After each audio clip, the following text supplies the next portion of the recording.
Hey, what's up, everyone? This is THQ Tank, your official UFC Undisputed 3 community manager, bringing you our first edition of Inside the Octagon, starring Donald Cerrone and Benson Henderson. And I'm going to get off the mic here and hand it to our lead designer, Wes Spun, and assistant producer, Nick Robertson. They're going to take you through the match and show you what's new and awesome about our ground game. All right, thank you so much, Tank. All right, before we get into the fight, let's talk about what we got here. What we're seeing on screen now is something the fans have been asking for, and we're happy to say that they're finally in. Fighter entrances have made their way into the game.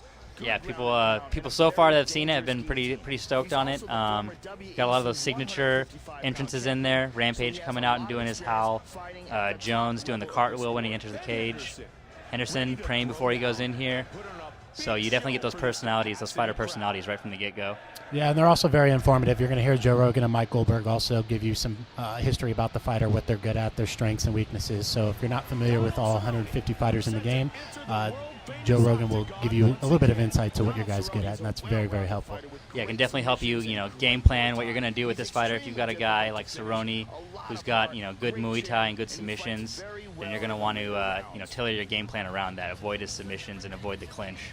Yeah, so these two guys they fought in the past. They're former WEC fighters. They fought in the past, had some tremendous battles on the ground. I think that's why we wanted to showcase them here, because they just have excellent ground game in the game as well. Yeah, both of those fights were just back and forth, crazy action on the ground. So we figured these guys would be a good choice to show off our new ground stuff. So we've jumped into the game here now, and you're going to see I'm controlling Cerrone and Nick's controlling Benson. I take him to the ground there from the standing back clinch, and the ground transitions are pretty much the same as last year. Using all your transitions are done on the right stick. We do have a new control scheme this year. The alternate control scheme allows you to flick up or down on the right stick to perform your transitions, but we still have the classic controls, the pro controls, that allow you to stall your transitions by starting the input and then completing the transition maneuver.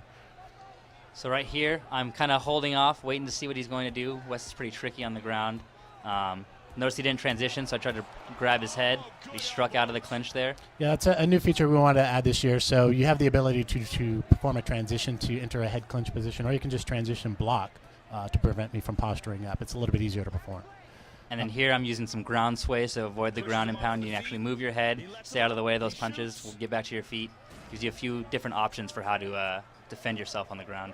And we're seeing here now, this is a new position that we've added into the game. We have the seated cage position, so we have open guard variant of that, half guard variant of it, and it allows you to perform submissions off the cage, wall walk on the defensive end as you try to push me into the cage here. Why don't we talk a little bit about that? Now you can push their head up into the cage, and you can actually get more damage. You have options with the using the cage. What you're seeing here now on screen is the actual submission system. It's a brand new submission system that we've added this year. Basically, the attacker's on the outside of the HUD. You're trying to overlap the defender who's moving around the octagon. The longer that you stay on top of the defender, you'll see the camera start to push in, and that indicates that you're closer to finishing the submission.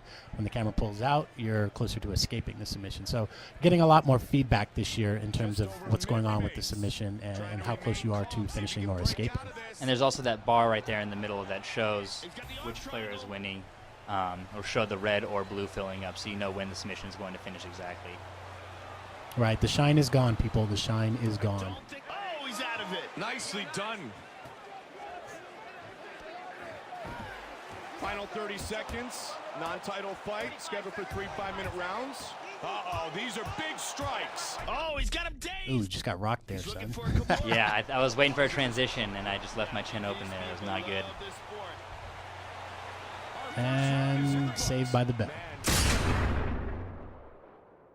It's going to pick it up here in round 2, actually. So let's see here. I think I'm going to go in for a little clinch there and try and go for the takedown. So I got the takedown. You'll notice there that it went to a little bit of a struggle state. We removed all instant takedowns this year.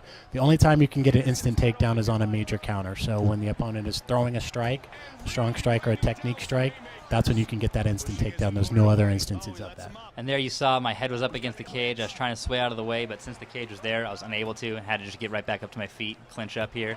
Yeah, it definitely makes the cage more impactful this year. You can, if you want to scoot the guy up against the cage, it does more damage and it restricts their movement. Here's one of the new submissions we've added in, the Bendo signature standing guillotine. You know, he's thrown this up in a lot of fights, so something we definitely had to include in there. Oh, he threw an elbow from the bottom, too, as well. Got a lot of technique strikes from the bottom that can actually cut your fighter this year. So you have like Kenny Florian who can throw those elbows from the bottom and cut you. And that does have an impact on gameplay. Actually slows the energy and stamina consumption rate, or recovery rate, excuse me. I'm blocking my transition there. I'm stalling on you a little bit. Yeah, and of course I'm eating some elbows because of it. So, again, with the submission system, you're definitely going to be able to see why you're winning and losing. When you're caught, call that stage caught when you're overlapping, there's a little bit of a sticky effect so that you can't just immediately escape right out of it. So you'll definitely feel it once you get your hands on it. Here, now he's throwing in the Go-Go Plata. This is definitely a move I do not want to get caught in. It's one of my favorites, and to get submitted with it would be quite demoralizing.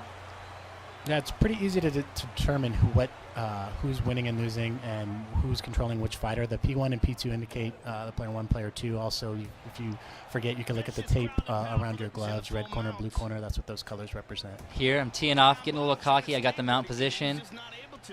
Still postured up, throwing some heavy strikes here. So what I was doing there was actually trying to block his strikes, timing or swaying or blocking his strikes. If I effectively sway one of his strikes and then immediately try to transition, my transition window rate is increased a little bit. So you might want to try to do that. So I get the finish there on you. Yeah, definitely paid the price. Thought I had you, and as you can see, I did not. So yeah, that's the ground game has undergone some major changes this year. It's something that you guys are going to have to pick up and play. But the key basics for the ground game, the ground sways, allowing you to survive the rock state, which is something that you couldn't do last year. Last year you just had to cover up and hope you could weather the storm. Now you have options. You can sway to avoid strikes. You can counter grapple to catch the punch and pull the guy down into a clinch position. And again, when your opponent's postured up, if you're swaying or successfully blocking, if you try to transition immediately afterwards, you'll be able to increase the success rate of your transition. And the last thing you'll see here, we've got the the fight metric style report showing exactly what damage was done to each body part, so you know at the end of the fight why you got knocked out or submitted or just dominated. And yeah, that's going to go across all modes this year, so you'll be able to see after every fight this breakdown. So hope you guys enjoyed it. Thanks, Nick, for helping me out, and we'll be back inside the Octagon giving you some more stuff.